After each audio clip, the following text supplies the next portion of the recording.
Remember, in TradingView, we have the option of saving either the chart template or the indicators as a template.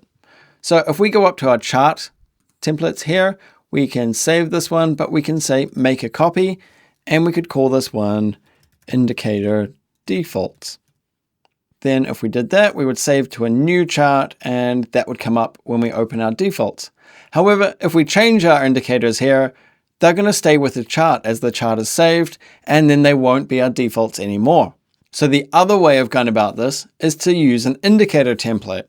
So if we go up here to indicators, you'll see just to the right of it, we have templates. Let's click on there and let's say save indicator template. So we don't want to remember the symbol. We don't need to remember the interval. And we can see it says it's saving the ATR, 2 EMAs and 1 RSI. Let's click save. And now if we click on templates again, we can see it here. And I'm going to mark that one as a favorite.